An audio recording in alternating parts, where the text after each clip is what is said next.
ICT या IT के तीसरे एपिसोड में आज हम बात करेंगे।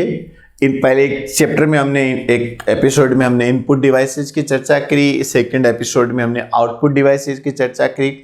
आज हम बात करेंगे सीपीयू और कंप्यूटर कैसे चालू होता है, कब उसके अंदर क्या क्या प्रोसेस होते हैं, उसके ऊपर हम लोग चर्चा करेंगे।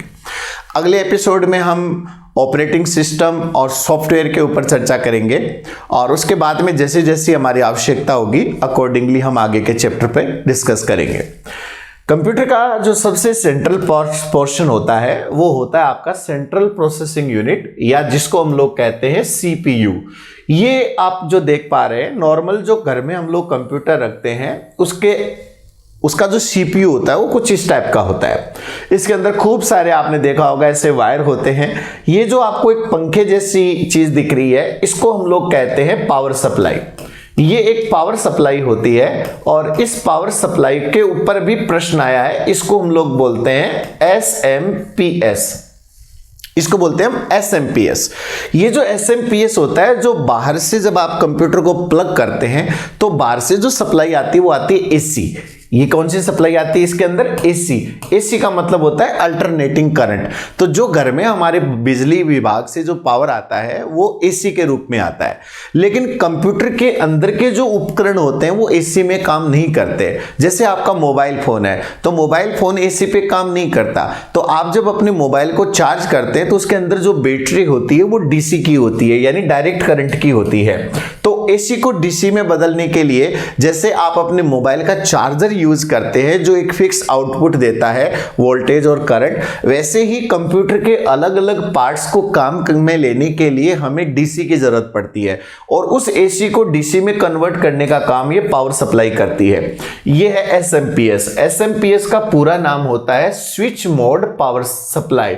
स्विच मोड पावर सप्लाई, ये आपकी जो स्पेशल पावर सप्लाई होती है, इससे खूब सारे वायर्स निकलते हैं, आपने देखा होगा, और इनका अलग अलग काम होता है। ये मदरबोर्ड को भी सप्लाई करते हैं। इसके अलावा अगर आपने हार्ड डिस्क लगा रखी है तो उसके लिए भी पावर सप्लाई यहां से मिल जाती है। आप 2-3 जितनी हार्ड डिस्क आपको चाहिए आप उतनी लगा सकते हैं। अगर आपने जैसे आजकल तो यूज नहीं करते, पहले जैसे सीडी या डीवीडी प्लेयर यूज करते थे तो उसके लिए भी इसमें पावर सप्लाई होती है। तो ये इसमें काफी सारे पावर स्लॉट होते हैं जो इसके अलग अलग पार्ट्स को सप्लाई देने के लिए पर्याप्त होते हैं। ये एसएमपीएस होता है जो आपके पूरे कंप्यूटर की पावर सप्लाई को कंट्रोल करता है। कोई भी कंप्यूटर का जो तरीका है वो काम करने का एक ही सिस्टम है। आप कंप्यूटर को पहले इनपुट देते हैं, वह इनपुट प्रोसेस होता है सीपीयू के द्वारा और सीपीयू के बाद में आप उसको आउटपुट के रूप में ले लेते हैं। हमने इनपुट देने के कुछ उपकरणों के बारे में इससे पहले पढ़ चुके हैं, आउटपुट के उपकरणों के बारे में भी पढ़ चुके हैं। आज हम बात करते हैं सीपीयू की। कोई भी कंप्यूटर हो वो एक सिद्धांत पे काम करता है जिसको कहते हैं गीगो। कोई भी कंप्यूटर हो वो गीगो सिद्धांत पे काम करता है। गीगो का मतलब है garbage in garbage out, good in good out. यानी कंप्यूटर को अगर आपका इनपुट जो आ रहा है अगर वो गुड है तो उसका आउटपुट भी गुड होगा, क्योंकि ये तो एक मशीन है। लेकिन अगर आपका इनपुट गार्बेज है, यानी अगर आपका इनपुट गलत है तो ये आउटपुट भी गलत देगा। कुल मिलाकर कंप्यूटर को कोई आपकी भावनाओं से कोई मतलब नहीं है, इसको इस बात पे फर्क पड़ता है कि आप इनपुट क्या दे रहे हैं। ये प्रोसेस करेगा और आउटपुट दे देगा। अब गन्ने की मशीन है, एक उपकरण है। अब गन्ने की मशीन में गन्ना दो या अपना हाथ दो, उसका काम होता है उसका चूरा करना, उसका रस निकालना। गन्ना दोगे तो गन्ने का रस निकाल देगा और हाथ दोगे तो हाथ का रस निकाल देगा। तो ये तो गन्ने की मशीन का काम है। तो ऐसे ही सीपीयू का काम है, good in good out, garbage in garbage out. अब ये अंदर का जो सीपीयू होता है यही इसके प्राण होते हैं, या यही इसकी सबसे इंपॉर्टेंट पार्ट होता है जो हमारा चाहे जैसा काम करता है। ये कंप्यूटर का केंद्रीय भाग होता है जो इनपुट डिवाइसेस आउटपुट डिवाइसेस के बीच में होता है। इनपुट की गई सूचना या आंकड़ों को ग्रहण करिए आवश्यक कार्यवाही करता है, उनको प्रोसेस करता है और आउटपुट देता है। सीपीयू जो होता है उसके कई पार्ट होते हैं, पहले एक एक पार्ट की चर्चा करते हैं। सबसे पहला पार्ट है माइक्रो प्रोसेसर। अभी आपने जो कंप्यूटर देखा, मैं एक बार वापस आपको लेके आ रहा हूं। ये जो कंप्यूटर आपने देखा, इस कंप्यूटर में आपको आराम से दिख भी रहा होगा, ये जो आपको इतनी बड़ी ये जो चिप दिखाई दे रही है, ये जो आपको चिप दिख रही है ना, ये इतनी बड़ी, ये इतनी बड़ी जो चिप होती है, इसको हम लोग कहते हैं मदरबोर्ड। ये इसका मदरबोर्ड होता है। वैसे तो ज्यादातर लोगों को इन चीजों का पता है, लेकिन फिर भी बात चल रही है तो थोड़ा सा शॉर्ट में बता देता हूं। ये इसका मदरबोर्ड होता है। मदर और बोर्ड यानी ये आप कह सकते हैं कि पूरे कंप्यूटर का प्राण होता है। मदरबोर्ड ही होता है। अगर ये खत्म है तो कुछ है ही नहीं, इसके अलावा तो कीबोर्ड माउस लगाते रहो, निकालते रहो। ये जो मदरबोर्ड होता है ये अलग अलग कंपनी का आता है, जैसे गीगाबाइट का भी आता है, AMD का भी आता है। अलग अलग कंपनी अपने अपने मदरबोर्ड बनाती है। ये जो मदरबोर्ड होता है, इस पर बहुत सारे जो सेमीकंडक्टर उपकरण होते हैं, प्रतिरोध होते हैं, कैपेसिटर होते हैं, उनका एक बहुत बड़ा कलेक्शन होता है। और ये नॉर्मली VLSI डिजाइन पर बना हुआ होता है, यानी इसको बोलते हैं वेरी लार्ज स्केल इंटीग्रेशन। ये एक टेक्निक होती है जिसके द्वारा छोटे से कम क्षेत्रफल के अंदर बहुत सारे उपकरणों को तैयार किया जाता है। इसमें आप अगर यहां गौर से देखें, आपको आराम से दिख जाएगा। यहां पर आपको कुछ ऐसी डिजाइन दिख रही है, एक प्रकार की हीट सिंक होती है, उसके नीचे प्रोसेसर होता है और ये प्रोसेसर ही इसको प्रोसेस करता है। अगर ये निकाल दिया जाए तो इसका कोई मतलब नहीं निकलता। ये जो आपको कुछ स्लॉट यहां नजर आ रहे हैं, ये रैम के लिए होते हैं। इनके ऊपर अभी थोड़ी देर में चर्चा करेंगे। तो ये जस्ट मुझे आपको दिखाना था कि ये मदरबोर्ड होता है और ये इस प्रकार CPU जो होता है, ये मदरबोर्ड के बिना किसी काम का नहीं है। सबसे पहले उपकरण आता है micro processor. Micro processor word इसलिए यूज किया जाता है क्योंकि एक तो माइक्रो होता है, ये छोटी साइज का होता है, और प्रोसेसर इसलिए कहा जाता है क्योंकि इसमें जो भी आप कमांड देते हैं वो प्रोसेस करने का सारा काम इस प्रोसेसर का ही होता है। ये मुख्य ड्राइविंग इंजन होता है। जैसे गाड़ी का इंजन होता है, वैसे ये इसका इंजन होता है। सबसे ज्यादा फेमस जो प्रोसेसर आते हैं वो इंटेल कंपनी के आते हैं। आजकल ये पेंटियम तो बंद हो गया, लेकिन RPSC ने कई बार पेंटियम पर सवाल पूछे। आजकल जो प्रोसेसर आते हैं वो कोर आई सीरीज के आते हैं। इसमें भी कोर i7 के भी चल रहे हैं, 5 के भी चल रहे हैं, 3 के भी चल रहे हैं, और शायद अभी लेटेस्ट और भी आ गए होंगे। ये कोर i7 ये सारे इंटेल कंपनी के आते हैं। आप कभी भी सिस्टम ऑन करते हैं तो उसमें इंटेल लिखा हुआ आता है। फेमस नाम है इंटेल, जिसके ये प्रोसेसर आते हैं। कंप्यूटर बाइनरी पर काम करता है, यानी 0 और 1 पे काम करता है, और माइक्रो प्रोसेसर की जो क्षमता होती है वो भी बिट्स पर होती है। और अभी जैसे नॉर्मली आप लैपटॉप काम में लेते हैं वो या तो 32 बिट का होता है और या 64 बिट का होता है। इन दोनों के पर्सनल कंप्यूटर काम में लिए जाते हैं। कोई भी CPU होता है उसके 3 यूनिट होते हैं, तीनों के ऊपर सवाल आया हुआ है। पहला होता है arithmetic and logical unit, ALU बोलते हैं इसको। आप दोनों से समझ सकते हैं। अरिथमेटिक का मतलब हो गया कि इसका वो भाग जो गणितीय संक्रियाएं करता है। जैसे आप कैलकुलेटर में 2 + 2 करेंगे वो 4 कर देगा, तो CPU का ये पार्ट आपकी गणितीय क्रियाओं को करता है और तार्किक क्रियाओं को करता है, लॉजिकल जो चीजें होती हैं। दूसरा इसका कंट्रोल यूनिट होता है जो पूरे मदरबोर्ड के साथ जुड़कर सारी प्रक्रियाओं को कंट्रोल करता है। कौन सा काम पहले होना है, कौन सा काम बाद में होना है, किसको वेट करना है। जैसे आप अगर कोई फाइल कॉपी कर रहे हो और वो कॉपी चल रही है, आपने दूसरी फाइल कॉपी लगा दी, तो अब ये आपका CPU डिसाइड करेगा कि इसको पहले कॉपी करने में लगा दें या इसको एक बार रोक ले और उसको कॉपी होने के बाद इसको वापस कॉपी में लगाएं। तो ये सारा काम जो है वो आपका कंट्रोल यूनिट करता है, पूरे मदरबोर्ड को और पूरे प्रोसेस को यही कंट्रोल करता है। और तीसरे होते हैं इसमें रजिस्टर्स, या रजिस्टर का मतलब जैसे आप रजिस्टर रखते हो उसमें कुछ लिखने के लिए, ऐसे इसमें स्टोरेज के लिए कुछ रजिस्टर्स होते हैं जिनको हम CPU के साथ जोड़कर रखते हैं। और ये पूरा का पूरा जो होता है ये माइक्रो प्रोसेसर का काम होता है।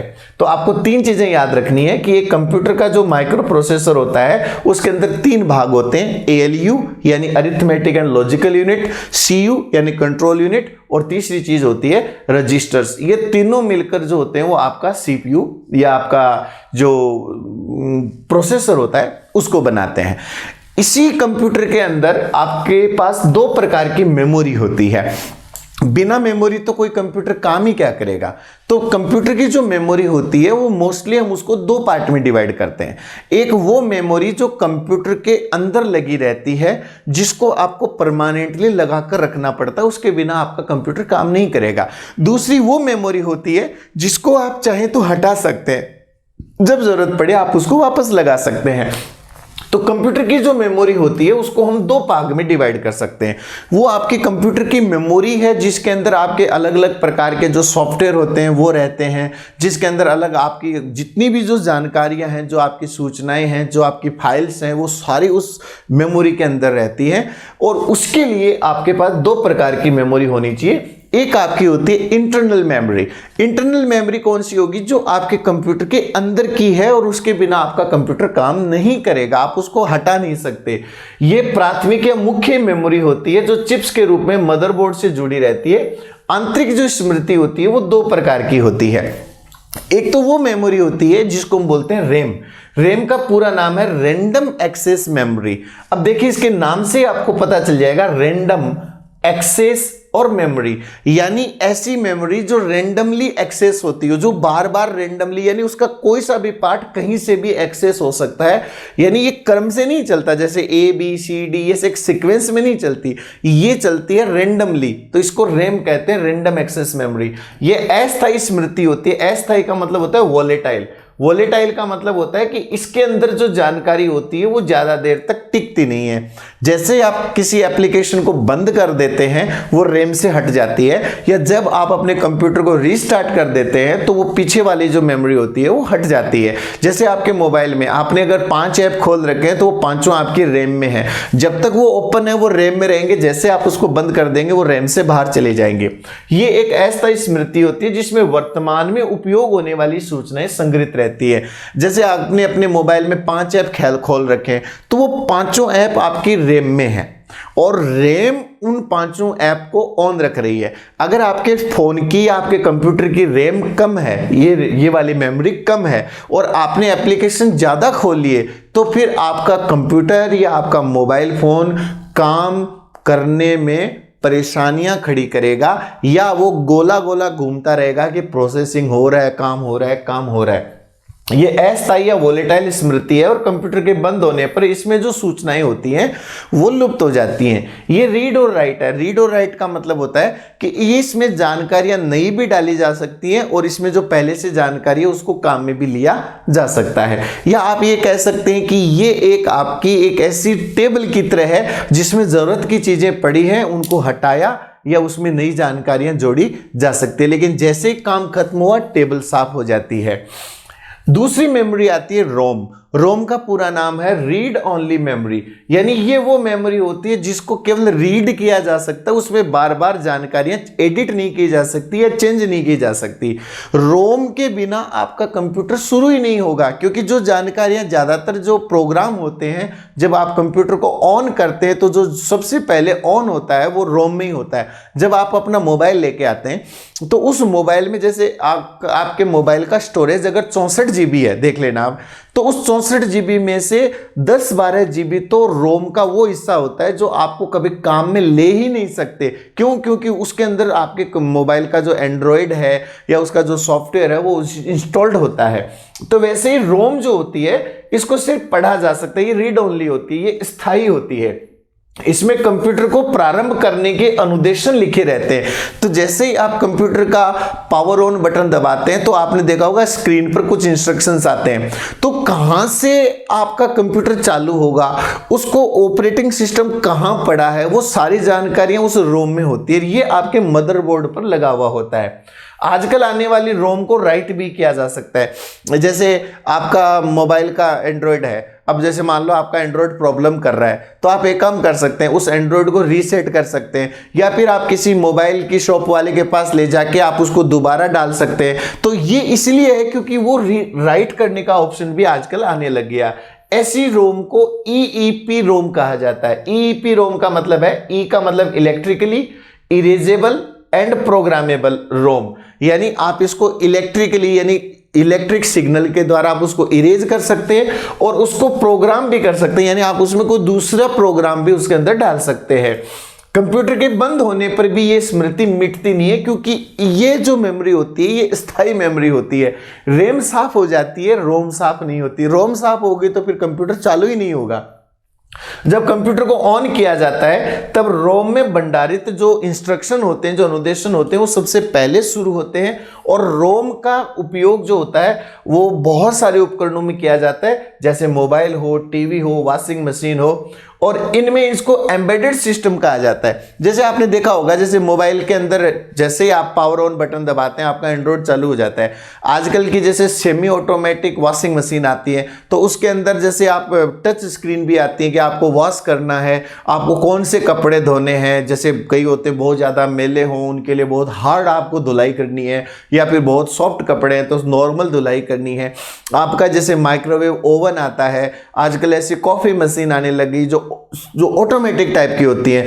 टीवी जब आप टीवी आते हैं, आजकल के एंड्रॉयड टाइप के टीवी आने लगे, उसके अंदर कितने सारे प्रोग्राम्स होते हैं, यूट्यूब वगैरह सब उसके अंदर खुलते हैं, तो वो उनके अंदर भी तो एक रोम होती होगी ना, उसको हम लोग कहते हैं एम्बेडेड सिस्टम। एम्बेडेड का मतलब है कि पहले से ही उसके अंदर वो प्रोग्राम डाला गया है, अगर वो प्रोग्राम उड़ जाए तो उसको दोबारा डाला जा सकता है, क्योंकि उनके अंदर जो रोम होती है वो ईईपी रोम होती है, यानी इलेक्ट्रिकली इरेजेबल एंड प्रोग्रामेबल रोम होती है। जब हम किसी प्रोग्राम या कंप्यूटर को या फाइल को कंप्यूटर में खोलते हैं तो जैसे हम ओपन करते हैं वो रैम में चली जाती है। रैम हो या रोम, आपकी कोई सी भी मेमोरी हो, रैम हो या रोम, ये रहती है आपकी, इसके जो मेजरमेंट होता है या इसका जो मापन होता है वो बाइट में होता है। यानी कंप्यूटर जो होता है वो बाइनरी पे काम करता है, और बाइनरी डिजिट होती है 0 या 1। 0 को कहा जाता है ऑफ और 1 को कहा जाता है ऑन, यानी ऑफ और ऑन के रूप में आपका डेटा रहता है। और 0 या 1 को कहा जाता है बिट। क्या कहा जाता है इसको? बिट। और जब आपके 8 बिट मिल जाते हैं तब एक बाइट बन जाता है। तो बिट के लिए तो छोटा बी काम में लिया जाता है और बाइट के लिए कैपिटल बी काम में लिया जाता है, यानी 8 बिट से एक बाइट बनता है। जब 1024 बाइट, 1024 जो होता है उसको 2 की पावर 10 के रूप में काम में लिया जाता है। 2 की पावर 10 यानी 2 को आपस में 10 बार गुणा करते हैं तो 2 की पावर 10 1024 होता है।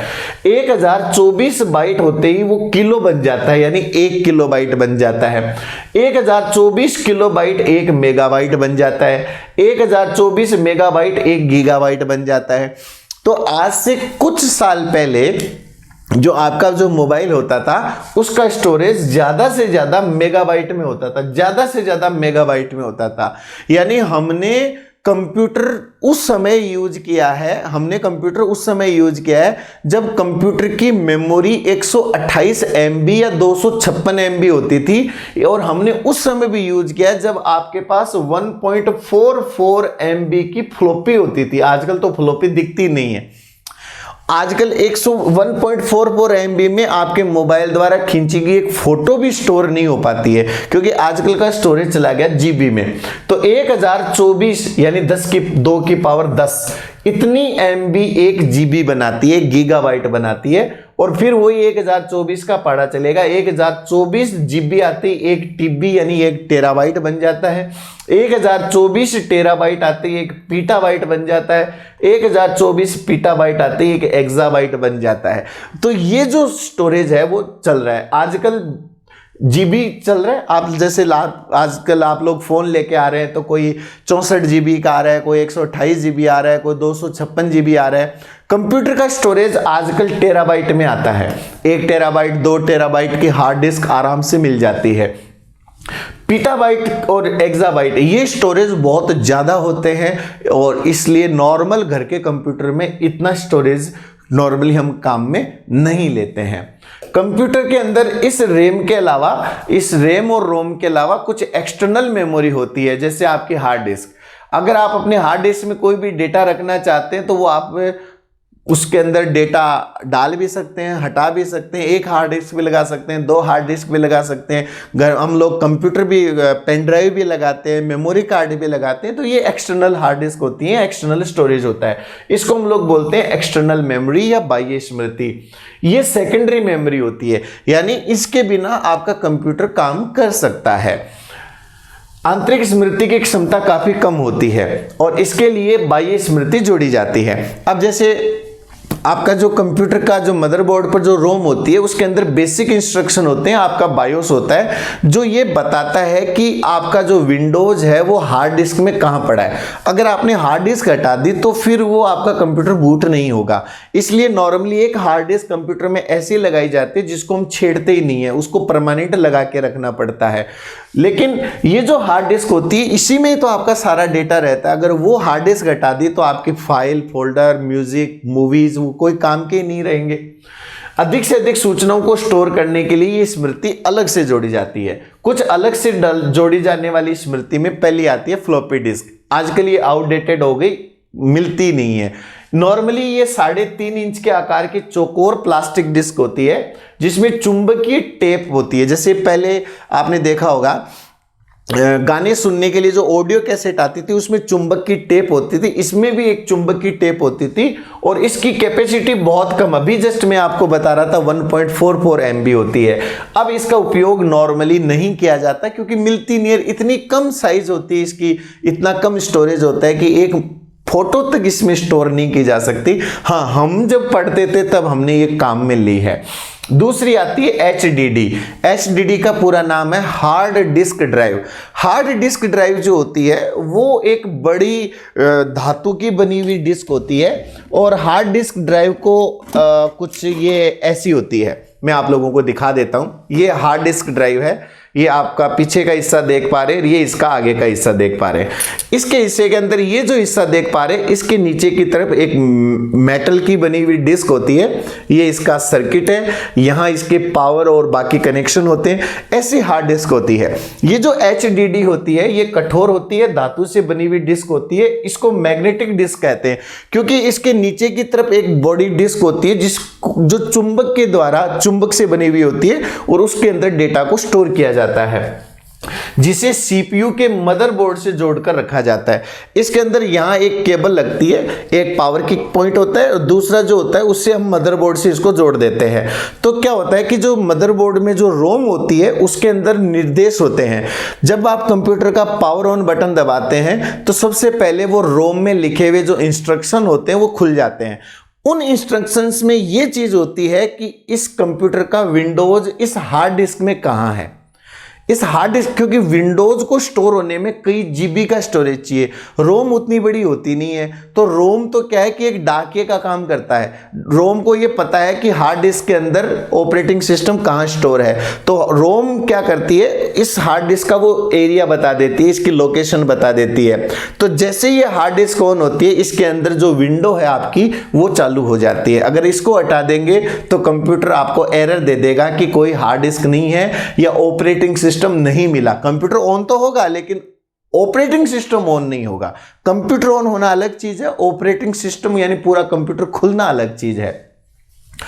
इसकी क्षमता मेगाबाइट से लेकर टेराबाइट तक हो सकती है। जैसे जो आपके सामने हार्ड डिस्क है ये 500 GB की हार्ड डिस्क है, 500 GB।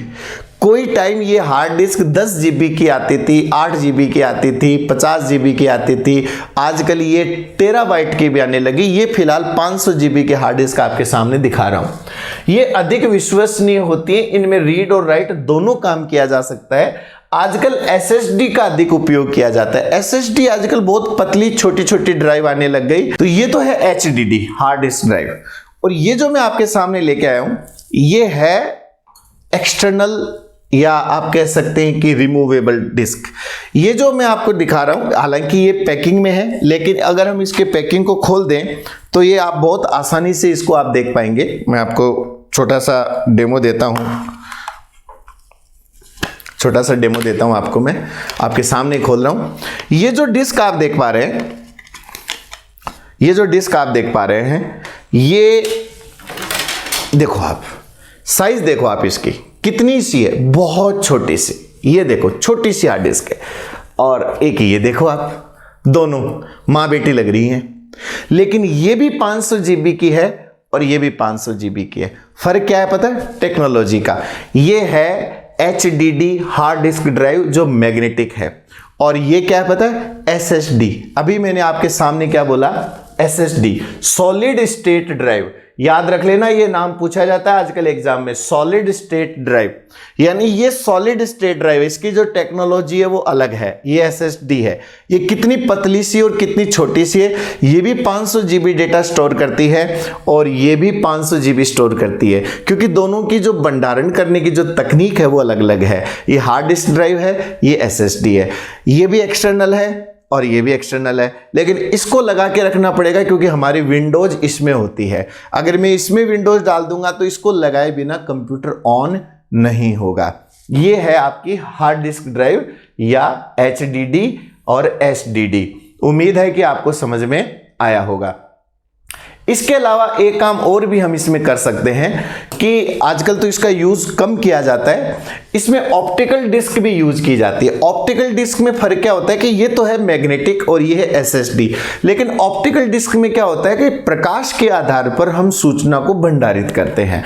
डिस्क का मतलब गोल डिस्क होती है। तो ऑप्टिकल डिस्क जो सबसे पहले आई थी वो थी CD। CD का मतलब है कॉम्पैक्ट डिस्क। सबसे पहले जो CD आई थी, उनको एक बार जब उसके अंदर सूचना डाल देते तो उसके बाद में वो सूचना को दोबारा चेंज नहीं किया जा सकता था। तो ऐसी CD को कहा जाता था CD-ROM। जैसे आज से कुछ साल पहले फिल्मों की या गानों की CD आती थी। नॉर्मली जो CD होती थी वो 700 MB उसकी कैपेसिटी होती थी और उसके अंदर गाने या फिल्म डाले हुए होते थे, उनको आप चेंज नहीं कर सकते थे। और उसके अंदर जो सूचना स्टोर होती थी वो पिट्स के रूप में होती थी। पिट्स यानी जैसे गड्ढे के रूप में, तो ऊपर है तो 1 और गड्ढा है तो 0, ऐसी सूचना भंडारित होती थी।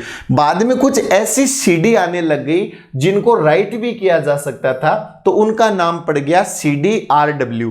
R का मतलब रीड, W का मतलब राइट। यानी ऐसी CD आ गई जिसके अंदर सूचना को डाला भी जा सकता है, हटाया भी जा सकता है, यानी रीड भी किया जा सकता है और राइट भी किया जा सकता था। इससे क्या होता था कि एक ही CD को आप कई बार रीड राइट के तौर पर यूज कर सकते थे। जैसे आज आपके पास अगर पेन ड्राइव है, आप उस पेन ड्राइव को 2 साल, 5 साल, 10 साल काम में ले सकते हो। सूचनाएं डालो, हटा दो, डालो, हटा दो, क्योंकि वो रीड राइट होती है। इसके बाद थोड़ी कैपेसिटी बढ़कर आई DVD। आजकल CD DVD कौन यूज करता है, क्योंकि अब लगभग वो उपकरण भी हमारे पास अब नहीं रहे जिसमें CD DVD को काम में लेते थे। DVD का मतलब होता है digital video disc. DVD digital video disc, ये भी 2 टाइप की होती है। एक तो रोम यानी जिसको सिर्फ एक बार जिसके अंदर जानकारी डाली जा सकती है, और राइट का मतलब होता है कि इसमें जानकारियां बार बार डाली जा सकती हैं। तो अगर रीड और राइट दोनों अवेलेबिलिटी हो तो उसको DVD-RW बोलेंगे, और अगर एक ही बार राइट करने की व्यवस्था हो तो उसको DVD-ROM कहेंगे। इनकी कैपेसिटी CD से 3-4 गुना ज्यादा होती है। नॉर्मली जो DVD आती है वो 3 GB तक की आती है, तो ये CD से 3-4 गुना ज्यादा कैपेसिटी रखती है। तो पहले क्या होता था, जैसे मूवी रिलीज होती थी तो CD में जब मूवी आती थी तो एक मूवी को CD में डालने के लिए 3, 4, 5 सीढ़ियां बनानी पड़ती थी। लेकिन जब DVD आई तो पूरी एक मूवी DVD के अंदर आने लग गई, या एक DVD में कई मूवी आने लग गई, क्योंकि उसकी कैपेसिटी जो है वो भंडारण की वो बढ़ गई या ज्यादा हो गई। इसके बाद में और लेटेस्ट जो टेक्नोलॉजी आई वो आई आपकी ब्लू-रे डिस्क। ब्लू-रे डिस्क जो होती है उसकी कैपेसिटी और ज्यादा हो गई। कारण क्या होता है कि जो CD और जो DVD थी उसके अंदर लाल रंग की लेजर बीम का इस्तेमाल किया जाता था, और प्रकाश के अंदर आप सब जानते हैं प्रकाश का जो नियम है वो है विबग्योर, VIGBYOR। तो इसके अंदर जो R फॉर रेड है वो लास्ट में है, और V फॉर वॉयलेट या B फॉर ब्लू जो है वो पहले है। तो लाल रंग का तरंग दैर्ध्य ज्यादा होता है, उसकी वेवलेंथ ज्यादा होती है, वो ज्यादा जगह घेरता है, और जो ब्लू जो लाइट होती है वो कम जगह घेरती है, उसकी वेवलेंथ या उसका तरंग दैर्ध्य कम होता है। तो कोई सूचना एक तो इतनी जगह में आए, एक इतनी सी जगह में आ जाए तो जगह बच जाती है। यही फायदा ब्लू-रे डिस्क में होता है। ये लेटेस्ट ऑप्टिकल डिस्क है जिनकी भंडारण क्षमता बहुत ज्यादा होती है। कुछ ब्लू-रे जो BRD होती है, जो ब्लू-रे डिस्क होती है, उसमें दोनों साइड, जैसे नॉर्मली CD में क्या होता था, एक साइड में स्टोर होता था, इसमें दोनों साइड भी स्टोर होने की व्यवस्था आ गई थी। ये रीड और रीड राइट दोनों प्रकार की होती है और इसमें लाल रंग की लेजर के बजाय नीले रंग की लेजर का प्रयोग किया जाता था, जिससे सूचना ज्यादा भंडारित होती थी। ऑप्टिकल डिस्क में सूचना को बाइनरी डेटा या 0 या 1, अभी मैंने बताया था, बिट्स के रूप में भंडारित किया जाता है। उसके बाद आई मैग्नेटो ऑप्टिकल। मैग्नेटो ऑप्टिकल का मतलब है इसमें मैग्नेटिक और ऑप्टिकल दोनों फॉर्म के अंदर डेटा को रीड और राइट किया जा सकता है। आजकल ये सब काम में आनी बंद हो गई। अब आजकल वैसे हार्ड डिस्क तो रही है, चाहे एसएसडी हो चाहे एचडीडी हो, लेकिन ये जो मेमोरी जिसके बारे में हम अब चर्चा करने वाले हैं, ये अब ज्यादा यूज होने लगी और उसको हम लोग बोलते हैं फ्लैश मेमोरी। फ्लैश का मतलब होता है एक लाइट की तरह एक हवा के झोंके वाली स्मृति होगी फ्लैश मेमोरी। इनका आकार बहुत छोटा लेकिन क्षमता बहुत ज्यादा होती है। अब वो चाहे आपका पेन ड्राइव हो चाहे आपका मेमोरी कार्ड हो, इसी प्रकार के जो है वो फ्लैश मेमोरी में आते हैं। अब जैसे फॉर एग्जांपल हम लोग जैसे पेन ड्राइव यूज करते हैं, मेरी जेब में ही है, अभी दिखा देता हूं आपको। अब जैसे ये पेन ड्राइव है, कितना छोटा सा है। अब आप सोचो कि आजकल आपके मेमोरी कार्ड 1 टेराबाइट का मेमोरी कार्ड एक आलू की पतली सी चिप्स जितना आता है और एक 500 जीबी की हार्ड डिस्क कितनी बड़ी। आप सोच के देखिए कि टेक्नोलॉजी कितनी आगे चली गई। अब वो चाहे आपका पेन ड्राइव हो चाहे आपके मोबाइल में डालने वाला मेमोरी कार्ड हो, देखो कितना पतला सा मेमोरी कार्ड आता है। 128 जीबी, 256 जीबी, 512 जीबी, 1024 जीबी, इतने बड़े बड़े मेमोरी कार्ड आने लगे। हालांकि साइज उनकी बहुत छोटी होती है, लेकिन टेक्नोलॉजी एडवांस होने के कारण इन सबको हम लोग क्या कहते हैं, फ्लैश मेमोरी। और इसके लिए नॉर्मली यूएसबी का प्रयोग किया जाता है और यूएसबी का पूरा नाम भी पूछा जा चुका है, U for universal, S for serial and B for bus. तो ये आज सीपीयू का छोटा सा पोर्शन आज हमने डिस्कस किया। अगले पार्ट में हम लोग बायोस के बारे में, ऑपरेटिंग सिस्टम के बारे में, कंप्यूटर की बूटिंग के बारे में चर्चा करेंगे। उम्मीद करता हूं कि ये सेशन आपको कुछ लाभदायक लगा होगा। अगर लगा है तो आप अपने पॉजिटिव कमेंट्स जरूर दें। धन्यवाद। जय हिंद।